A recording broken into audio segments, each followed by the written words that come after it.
So in this video, I'm going to discuss how globalization influences cultural exchange and social integration. Hello, I'm Jean-Baptiste Wautier. I'm a financial leader and author with extensive experience in private equity and M&A, and this is my YouTube series, Global Lens Macro to Micro, where I discuss topics like globalization impact on microeconomics, fiscal policy, monetary policy, and all sorts of topical, societal, and political issues. So let's get into today's topic. How does globalization influence cultural exchange and social integration? First, a few points on cultural exchange itself. It's obvious that globalization has made cultural exchange a part of our everyday lives, whether it's K-pop or Japanese anime, Italian or Indian cuisine. These cultural fusions show how interconnected we've become.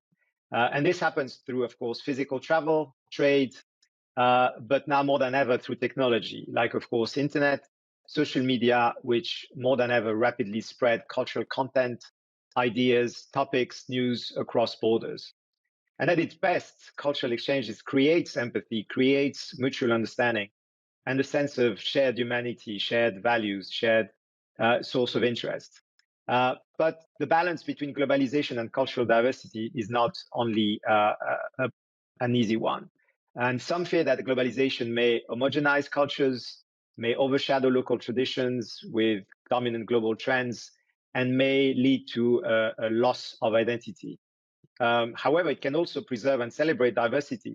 If you think global cities like New York, Singapore, London, they showcase how various cultures coexist, how we can celebrate unique traditions through food, through festival, through art, through common celebration. This diversity does foster understanding and does reduce cultural barriers.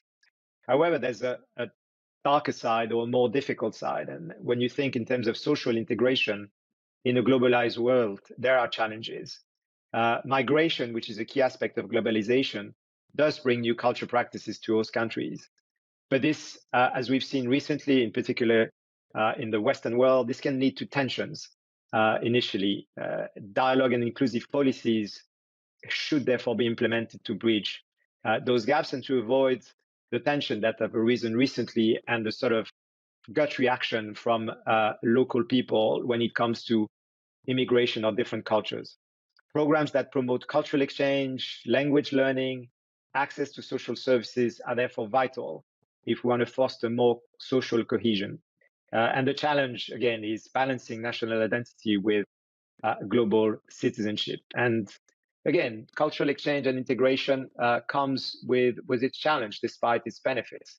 The cultural appropriation, marginalized culture being exploited without respect. These are obvious issues that come to mind. Socioeconomic disparities also hinder integration. Migrant communities often face economic barriers that deepen divides, and that makes it harder for them to participate fully in society. And again, this has been incredibly top of mind, topical, and a pressing issue in most Western countries. So addressing these issues requires inclusive policies, but also mutual respect. Not everything will come from policies, but also it should come from each and one of us when it comes to mutual respect. So when we try and think of the future of cultural exchange and social integration, digital platforms will continue to exist. They will continue to penetrate our lives. They will continue to shape how cultures interact, enabling real-time exchange across borders. This is here to stay, and this is a very fundamental trend. However, as we just saw, preserving cultural heritage is equally important to ensure that globalization enriches rather than erodes unique identities and make them disappear in the long run.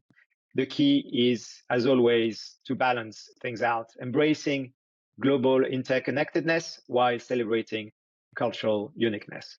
That's it. Thank you for watching. If you like this video, please click the thumbs up and subscribe. Hope this topic was of particular interest to you and was insightful. If you do have topics you'd like me to discuss in my next videos, please let me know in the comments below. And I look forward to seeing you next time on Global Lens Macro to Micro.